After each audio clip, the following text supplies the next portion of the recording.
Hello, everyone, and welcome to another edition of Comcast Newsmakers. I'm Barbara Rogers. Joining me in the studio is Roy Wilson. He is the director of the Martin Luther King Jr. Freedom Center, which is located in Oakland. Is that correct? That's correct. You hear Martin Luther King, you immediately think Atlanta or Washington, D.C. I think a lot of people don't know that there is a Martin Luther King Jr. Freedom Center right here in the Bay Area. How did that come to be? How long has it been there, and how did it come to be? Well, we're 9 years old, and it was founded by Congresswoman Barbara Lee and a community activist named Ira Jenkins.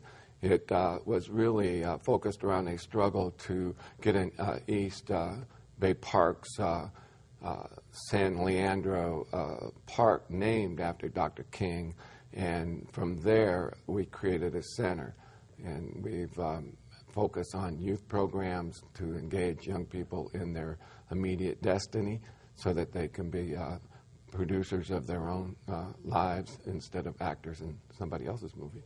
Now, Martin Luther King Jr., of course, was known for nonviolence and civil rights. Is that a focus of the center?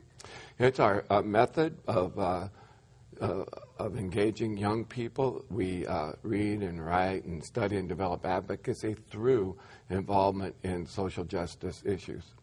Now, you have a lecture series that is coming up, and this is the Barbara Lee and Elihu Harris lecture series. Everyone knows who Congresswoman Barbara Lee is. Some people might not have been around when Elihu Harris was in the news every day. Can you just tell people who he is and how this lecture series happens to be named for the two of them?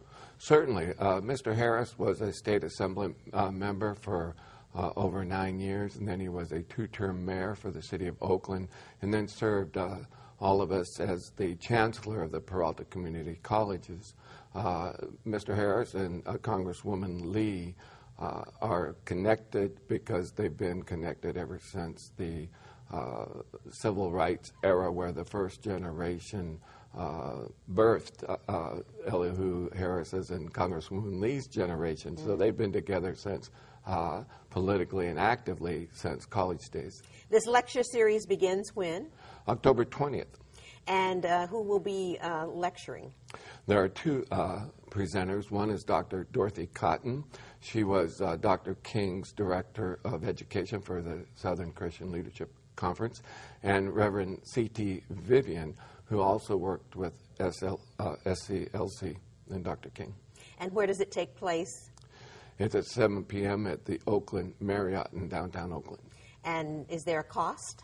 $10 per person, $5 for students. So on October 20th, 7 p.m., and people can come, and this raises money to support the programs of the Freedom Center. Well, actually, it's a community service program of ours. It's not really designed to raise money, and we hope to not go in debt, but it's really important to bring speakers who can advocate for the civil rights and social justice movement today and try to figure out for all of us, where do we go from here? Now, is there a difficulty getting people interested in civil rights and social justice now? Well, certainly not students and college students and high school students. Their hearts are very excited and energized. Of course, the economic situation is causing a lot of pain, but it also has potential, and our schools are broken, and these young people are coming in and out of schools. And so, no, it's not difficult to address the issue with young people. All right. So if people want to come to this lecture, how do they get in touch with you? Well, they can go to our web at www.mlkfreedomcenter.org. All right. Well, thank you so much for coming in and telling us about the Martin Luther King Jr. Freedom Center in Oakland and the lecture series that's coming up starting on October 20th, and that will go into 2012. Thank you so much. And thank you for joining us for another edition of Comcast Newsmakers. I hope you'll be with us again next time. Bye-bye.